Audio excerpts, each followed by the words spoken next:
without a net.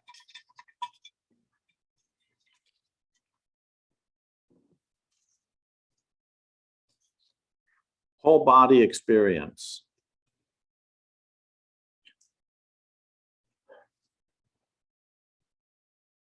And the first thing this makes me think is about Descartes' I think, therefore I am, and about the mind-body dualism that is central to everything in this culture.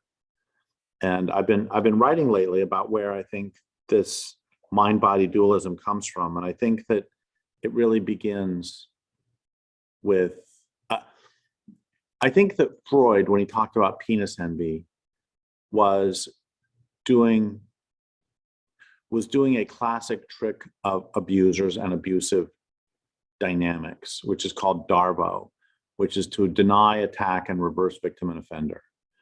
And I don't believe it's the case that women have penis envy.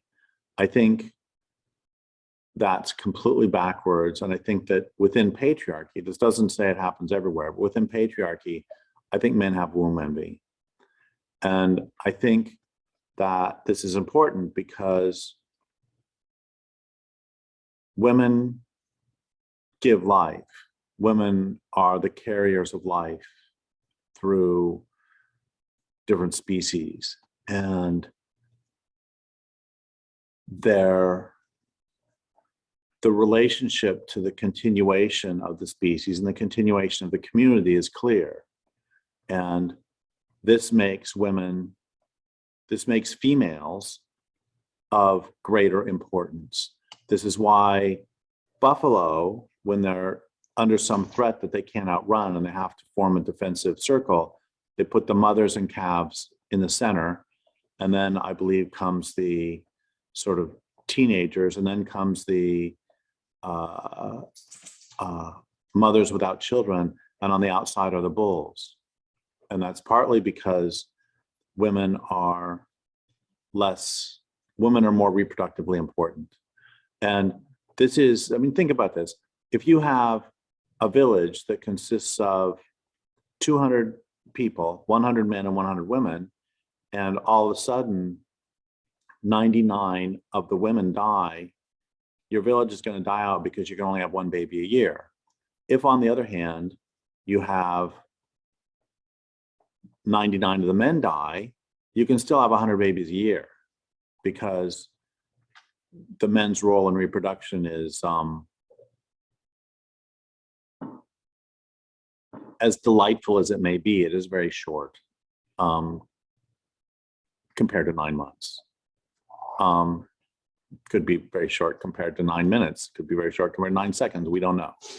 Anyway, but the point is that men had a problem several thousand years ago when, actually men within matrifocal cultures did not have a problem, because they could accept that they had different roles and that they all these roles are important. It's important, I mean, without men, with 0 men, the community dies out too. And men are bigger and stronger in general. And, men might go hunt. I'm not saying no women ever hunt. There have been amazing female hunters, but there are some sex-based roles that many cultures will have. And the point I'm getting at is that if men, and you see this across many patriarchal cultures, that if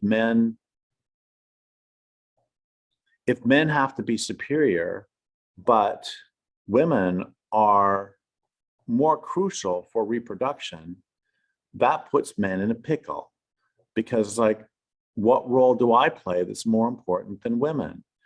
And this is in many ways the beginnings of the mind-body dualism, and it's the beginnings of I think this culture's death urge. There's a great line by Richard Drinnen talking about patriarchy. If women can make life and I can destroy it, who is the stronger? And likewise, this is how you end up with the great chain of being, where you have God at the top, a male God, by the way, which is an extraordinary thing. that, when females are creating life everywhere, including fruit flies and bunnies, then suddenly somehow you end up with a male creator deity creating the entire planet. And anyway, the great chain of being that we have is God is the top, who is completely disembodied and perfect.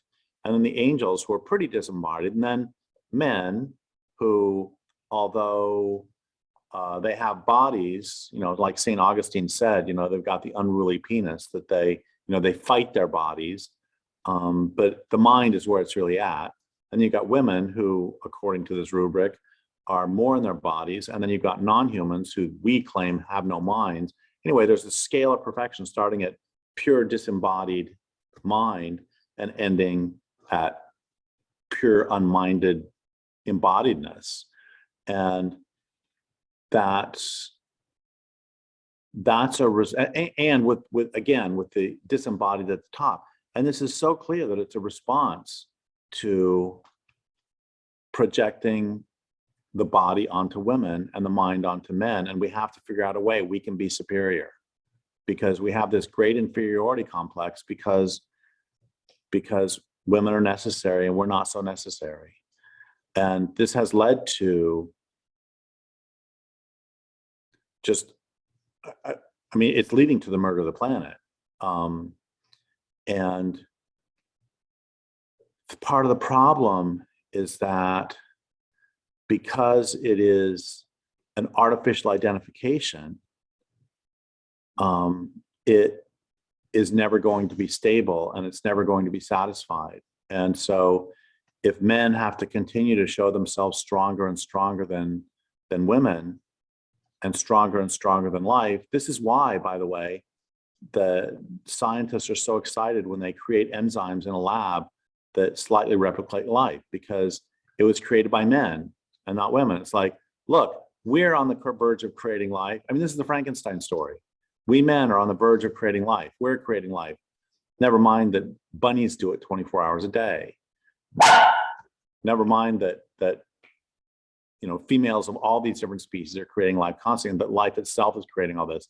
This is why there's that line I quoted from an astronomer saying why we have to explore Mars and other planets was, he said, to answer that most important question of all, which is, are we all alone?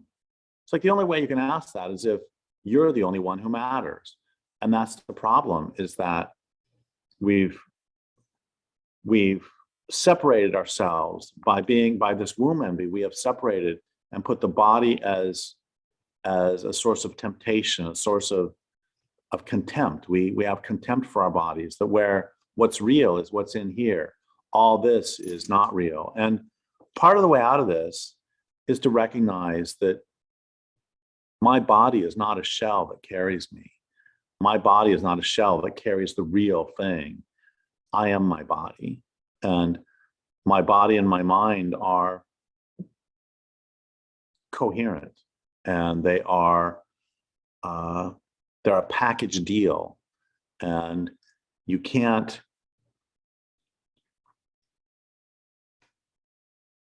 and there is so much intelligence in all forms of the body that we simply don't. Oh, this is another thing that just kills me about all this is, and I wrote about this in The Myth of Human Supremacy, that when people talk about what are the most beautiful artistic creations in the world, they'll talk about the Sistine Chapel or Mona Lisa or Michelangelo's David or something. And what about birdsong? What about the slant of light, in the early afternoon through a forest? What about, Monet's water lily series is considered art, but water lilies themselves are not considered art. And why is that? That's because water lilies were created by nature. They were created by bodies. What bodies create is useless. What minds create is something. They talk about what are the most important inventions of all time. And they'll talk about gunpowder or the lever or the screw or the wheel. How about sex? I'd rather have sex than gunpowder. And bodies created sex. Evolution created sex. It created proprioception, which I love talking about proprioception because it's just so cool. When I put my hand behind my head, I still know where it is, even though I can't see it. That's proprioception. That's how you know. Like if you're walking, that's how you know where every body part is. It's an extraordinary thing. That is a lot more extraordinary than a bottle that you can squeeze ketchup out of without making farting sounds.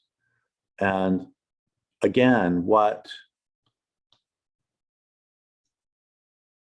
the world creates in this culture has no meaning, and what we create with our minds does have meaning. And this whole body experience, the unwillingness to enter into whole body experiences is a good part of why this culture is killing the planet.